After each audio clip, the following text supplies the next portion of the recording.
আসসালামু আলাইকুম। আমি ডাক্তার মোহাম্মদ শফিউদ্দিন। আমি একজন গভর্নমেন্ট রেজিস্টার্ড চিকিৎসক। আমি চিকিৎসা প্রদান করি। ভারতের পশ্চিমবঙ্গের gold medalist doctor Robin Barman স্যারকে অনুসরণ করে ক্লাসিক পদ্ধতিতে বিদেশি মডার্ন ঔষধ দ্বারা জটিল কঠিন রোগের চিকিৎসা প্রদান করি। বন্ধুরা, দেশে হিট অ্যালার্ট জারি হয়েছে। শিক্ষা প্রতিষ্ঠান সহ গভর্নমেন্ট খোলার পরে আবার নতুন করে ছুটি ঘোষণা করেছে। তাপদাহের কারণে বের হওয়া যাচ্ছে না ঘর থেকে। স্কুল খোলার সঙ্গে সঙ্গেই হিটস্ট্রোকে শিক্ষক মারা গেছে। বিভিন্ন স্কুলের ছাত্র ছাত্রীরা অসুস্থ হয়ে পড়েছে।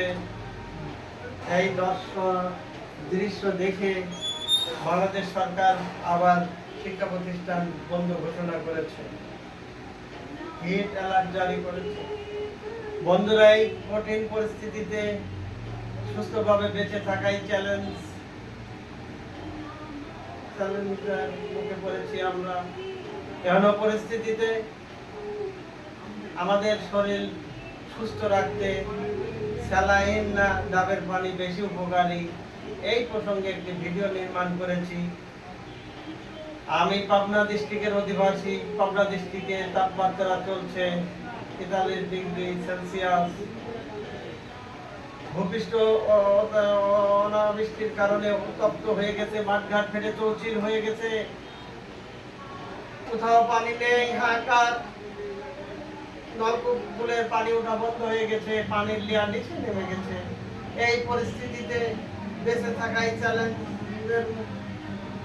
তাই সুস্থভাবে বেঁচে থাকতে হলে ঘরের ভিতর বসে থাকলে অত্যাধিক তাপদাহের কারণে শরীর থেকে পানি নির্গত হয়ে যাচ্ছে, শরীর ডিহাইড্রেশন হয়ে যাচ্ছে। এই ডিহাইড্রেশনের হাত থেকে বাঁচতে হলে আমাদের বেশি প্রয়োজন শরীরে ডাবের পানি নাকি স্যালাইন, সেই প্রসঙ্গে আজকের আলোচনা, আমার ভিডিওটি। তাহলে চলুন এই মূল আলোচনায় যাই। এই তাপদাহের দিনে কঠিন পরিস্থিতি মোকাবেলা করতে, হিট স্ট্রোকের হাত থেকে বাঁচতে হলে, এই গ্রীষ্মকালীন তাপদাহের সময় যে সংক্রামক ডায়রিয়া, আমাশা, টাইফয়েড, বিভিন্ন রোগের হাত থেকে, পানিবাহিত রোগের হাত থেকে বাঁচতে হলে, শরীর পূর্ণাঙ্গ সুস্থভাবে জীবনযাপন করতে হলে আমাদের কোনটা বেশি প্রয়োজন, স্যালাইন নাকি ডাবের পানি, কোনটা বেশি উপকারী, এই হলো আজকের আলোচ্য বিষয়। তাহলে চলুন মূল আলোচনায় যাই। এই তাপদাহের সময় ঘর থেকে বের হওয়া যাচ্ছে না। তৃণভূমিতে ঘাসগুলো মরে গেছে। পশু পাখিরা তাদের নিজ আবাসস্থল থেকে খাদ্যের অন্বেষণে বের হতে পারতেছে না। এত তাপদাহের ভিতর আমাদের বেঁচে থাকাও খুব চ্যালেঞ্জের। এই সময় সুস্থভাবে বেঁচে থাকা খুবই কষ্টকর। তীব্র গরমে দিনের বেলা বাইরে বের হওয়া, শরীর দিয়ে ঘামের স্রোত বয়ে যাচ্ছে। যদি আপনি পর্যাপ্ত পানি পান না করেন তাহলে ঘামের সঙ্গে যে পানি বেরিয়ে যায় তা আর পূরণ হয় না। এভাবে শরীর পানি শূন্য হতে শুরু করে। তাই শরীরে পানি ওর সঙ্গে ইলেকট্রোলাইট পাস হচ্ছে।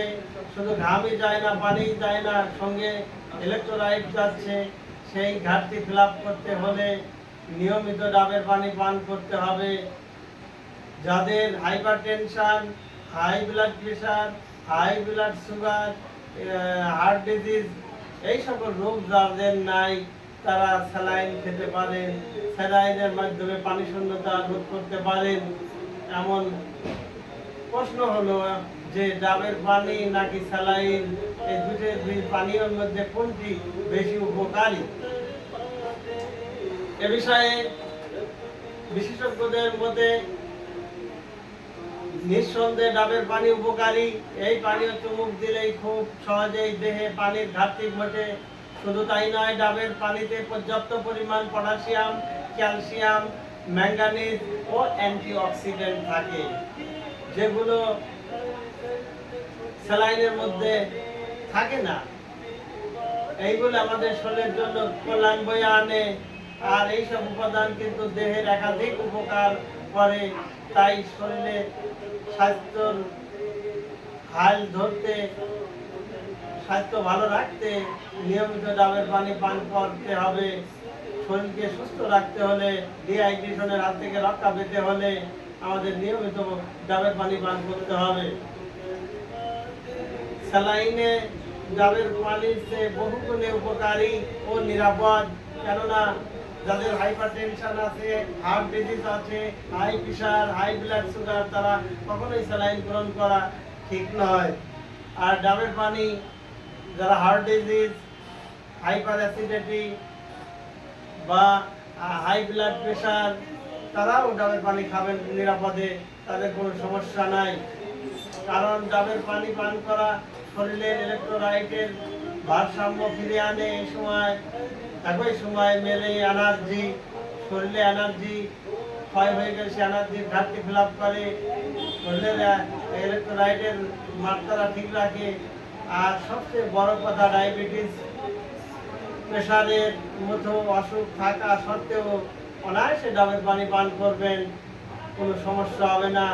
অন্যদিকে স্যালাইন পানি শুধু প্রেশার, সুগার ও কোলেস্টেরলের মাত্রা যাদের হাই, তারা খেতে পারবেন না, পান করতে পারবেন না। এদিক দিয়ে ডাবের পানি খুবই নিরাপদ। এই গরমে প্রতিদিন ডাবের পানি পান করুন, আর না করুন অন্তত পক্ষে 3-4 লিটার বিশুদ্ধ পানি পান করুন, তবেই সুস্থ থাকতে পারবেন। আর যারা রোদে বা বাইরে দীর্ঘ সময় কাটায়, তারা একটু পরপরই পানি পান করা উচিত। শরীর সুস্থ রাখতে হলে পর্যাপ্ত পরিমাণ পানি পান করতে হবে। 3 থেকে 4 লিটার পানি প্রতিদিন আমাদের অবশ্যই পান করতে হবে। কারণ আমাদের শরীরে 70% পানি, আর সেই শরীরকে ভারসাম্য রক্ষা করতে পর্যাপ্ত পরিমাণ পানি আমাদের গ্রহণ করতে হবে। আর এই রকম খুব দরকার না হলে একেবারে বাইরে কখনোই আমরা বের হব না। নিতান্তই কাজে বের হতে হলে তো বের অবশ্যই হতে হবে। তাছাড়া অন্যথায় কেউ ঘরের বাইরে বের হবেন না। এই সময় তৃষ্ণার্ত ব্যক্তিরা প্রচুর ডাব খাবেন। ডাব আমাদের শরীরের ক্যালসিয়ামের ঘাটতি ফিল আপ করবে, পটাশিয়ামের ঘাটতি ফিল আপ করবে। ইলেকট্রোলাইটের মতো ঘাটতি, ইলেকট্রোলাইটের কারণে আমাদের ইলেকট্রোলাইট যাতে শরীর থেকে ঘামের সঙ্গে বের হয়ে যায়, ভারসাম্যহীন না হয়, সেদিক দৃষ্টি দিয়ে আমাদের পর্যাপ্ত পরিমাণ ডাবের পানি পান করুন। ডাব পাওয়া না গেলে স্যালাইন খান, কিন্তু বি কেয়ারফুল।